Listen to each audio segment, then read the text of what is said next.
no kas läheb üle? Läheb, hoiab ja tuleb lõpus tagasi või? Nonii! Tere head diskisõbrad ja tere tulemast tagasi mu kanalile. Pole pikalt ühtegi videot teinud ja alustame natuke teistsugust formaati. Kui te vaatate sellist discgolferit nagu Anthony Bodanza ehk siis Bodanza discgolf, siis tema teeb ketast ülevaateid ja paneb neid omavahel konkureerima. Täna vaatame üle Bosso bassi. Kõige uuem, kõige värskem bass, kus on siis ESP pandud, plastik siis pandud Z-plastiku sisse ja tekitab sellise ägeda kettaefekti. Ketassaa-efekti siis. Ma võrdlen seda ühe tavalise ESP bassiga ja siin kõrval on mul MEP poolt Hex. Neid 3 ketast 5 rajal panen omavahel võistlema ja vaatame, millise kettaga ma parima skooriga maha tulen ja lõpus vaatame siis, mis me sellest bassist ikkagi arvame. Ja ma valisin selle parempoolse kitsa käpi, lähme kõigepealt ESP bassiga, vaja sirgelt välja visata ja et ta feidiks. Ei feidi, see on liiga sirge. Njau, tuleb tagasi, aga ma ei pannud sellele jõudu ka üldse sisse. No, ai, käis sealt järve pealt ära, nii et ma saan sealt võtta ikkagi OB3. Proovime sama asja Hexiga. See ESP bass, nagu bass ikka, väga sirge. Nii, see läks gramm. Ai, ideaalne liin. Aga üks väike mini-joks, miks ma valisin ka selle suuna on see, et siin on kohe näha, et ma olen harrastaja. Et ma ei viska nii täpselt kui vaja. Aga noh, nüüd on kõik munad ikkagi siin korvis. Kas ma suudan sellega nüüd tabada seda liini?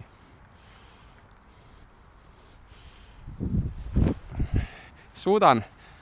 Ja tuleb, ma panin vähe jõudu. Opsti! Ja see on putil. No Hexiga me oleme siin kõige nõedamas kohas, post on ees ja me peame siit juba OB3-ga lähenema, aga paneme ta lihtsalt lähedale. Oi, see on halb. Aga putil. Nii ja selle Bossoviga me jõudsime siis kõige lähedamale ja ma putin ka selles videos ainult siis nende samade kedastega, mis teeb selle asja raskemaks ja noh, video mõttes riskime. Ikkagi tahame siit ju saada head skoori. Aga see riskimine, vaatame, kas oleks, no see oleks juba paremalt, aga kõigiga me võtame ilmselt OB4, sest et see Hex on meil OB4. See bassa läks välja siit, saame meetri sisse võtta ja napilt sees. Ja tegelikult, mis meil on viskamata, on OB3 võimalus ikkagi sellel ESP bassil, sest ta skipis siit nurga pealt sisse. Ma saan siit võtta omale meetri ja siit proovida.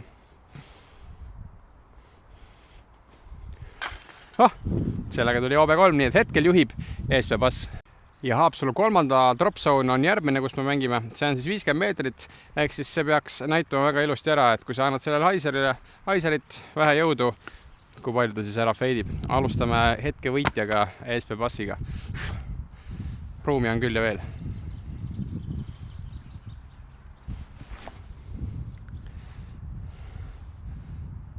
No nii. See on pullikas. Tundub, et ESP bass hetkel teeb tööd. Hex järgmisena. Hexi ka me saime siis OB4 aine. Feidi ka nüüd. Vähem feidib, huvitav. Oi, väga hea puu oli. See oli kuidagi sirge praegu. Ilmselt ma sain sellele gramm rohkem spinni sisse. Harrastaja värk. Basso. Proovime natukene imiteerida sama viset. Feidi. Ai, otse puusse. Nüüd oleks kõik olnud korvi all, aga nüüd on pikad putid, mis sa teed. Nii, Bossoviga me jõudsime siia. Oleks ilusti täpselt feidinud siit korvi all, aga täpselt puu ja jätta. Nii et anname mingi proovi siit lihtsalt.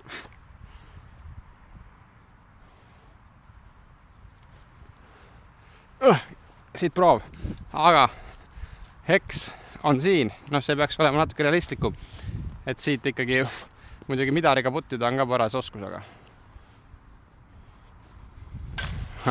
Sellega on 2 käes ja siit on kõige lihtsam lihtsalt sisse tõstmise vaev ESP Pass, nii et Pass on juba -2 peal. Ühega tuli järgi Hex ja kahjuks minu enda oskamatuse tõttu on hetkel kaotamas seesama Passa. Sul 4 on 92 meetrit ja siin see ongi umbes see distants minu jaoks vähemalt, millega Pass on selline maks, millega minna midariga. Pigem ma läheksin siit fairway'ga, võtaks vähe jõudu vähemaks, aga niimoodi, et pole liiga palju mänginud Passiga peale minna.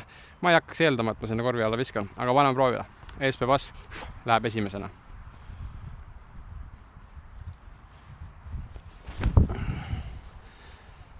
Oi, see läheb üle. Kas tuleb tagasi ka lõpus? No tuleb. See on umbes selle 90 meetri peale, aga gramm liiga paremal. Tegi ilusa S-i ka muidugi. Aga mitte täpselt õigesse kohta. Vaatame, mis see Hex teeb.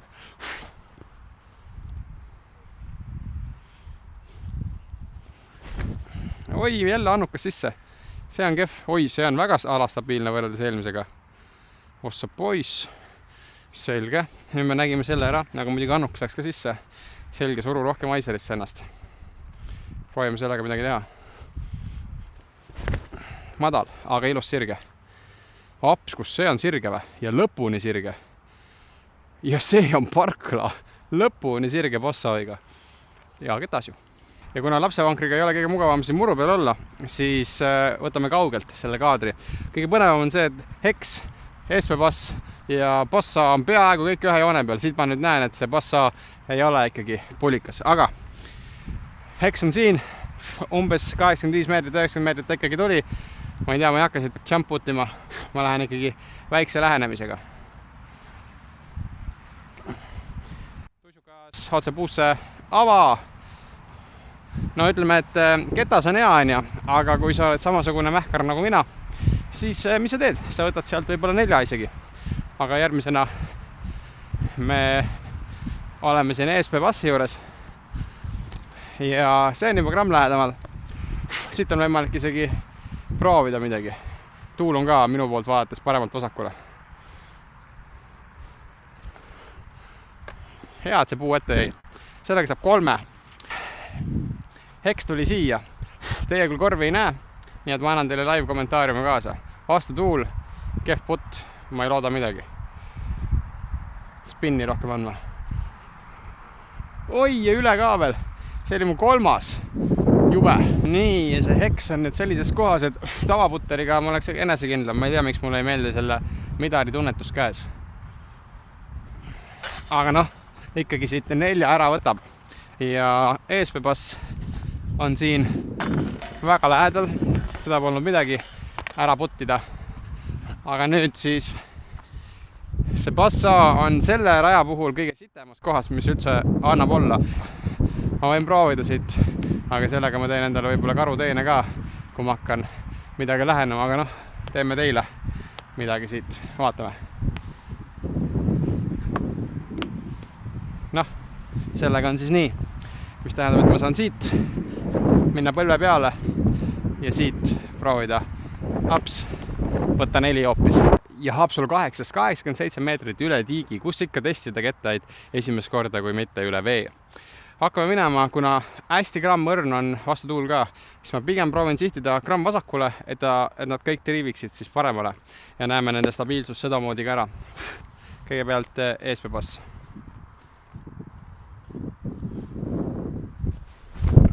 Oi, see läheb paljuks. Ei lähe ka. Hoiab ja tuleb isegi tagasi. Okei, vähe annukat sai. Noh, lihtne. Hoiab, aga mängu mõttes kauge. Nii see Hex eelmisel rajal oli väga alakas. Sõime gramm vasakule seda siis. No kas läheb üle? Läheb, hoiab ja tuleb lõpus tagasi või? Oh, see läks isegi vette sinna äärde ju. No loodame, et ma saan 5. rajal seda üldse kasutada. See on see, kui vähe jõudu paned. Passa ka anname selle ees natuke rohkem jõudu.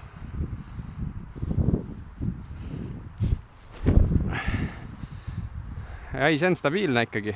Sirge ja lõpus isegi feidib. Oh, napilt üle. Issand, ma ikkagi alahindan seda kaugust väga. Ükski ei ole pörditav. No see on kättesaadav ikkagi.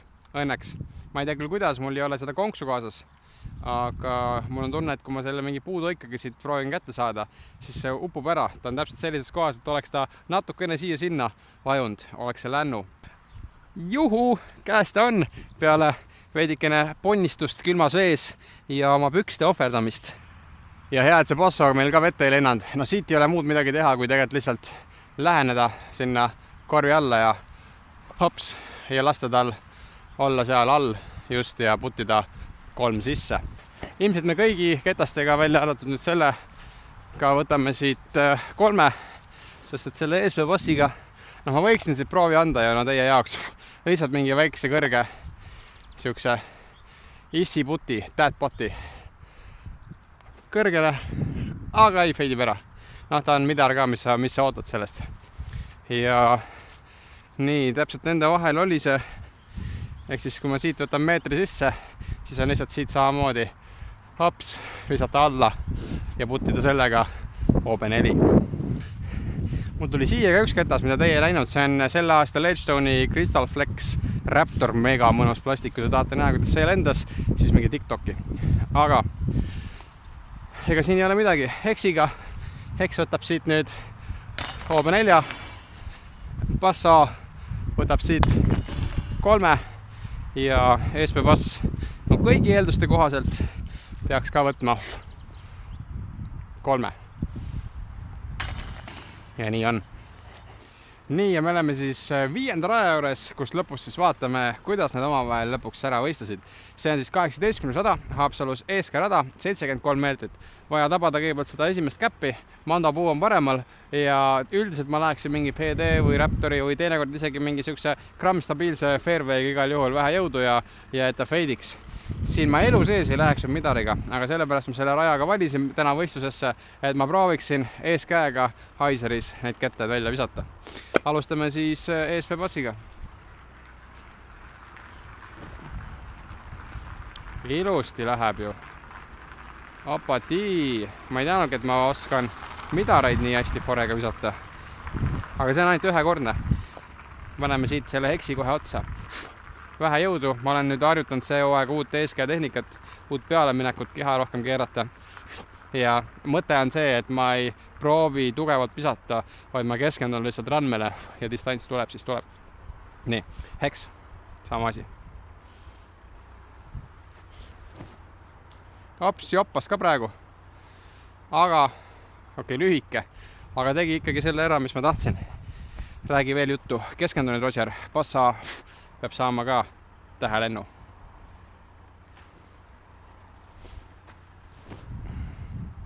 Lenda vaba lind. See on pargitud juhule, vaatame. No nii, heksiga meil joppas, et me üldse 2 puu vahelt viskasime ja me oleme ikkagi circle hit sellega. Nii et kõik 3 on tegelikult väga heas kohas. Aga see midariga puttimine on nagu ta on. Oi, esimene 2 potentsiaalne Starframe'i jaoks kõikide ketastega siin. Aga Basso teeme igaks üks selle kiiresti ära. Pullikas, see on ka birdie. Nüüd see ESP Bass ei olegi kõige hullem. Ma vaatasin, et puu on ees, aga saab ka siit hakkama paremalt vasakule tuul ka veel. Proovime siis. Ja kõigi ka birdie, tubli Roger. Hästi.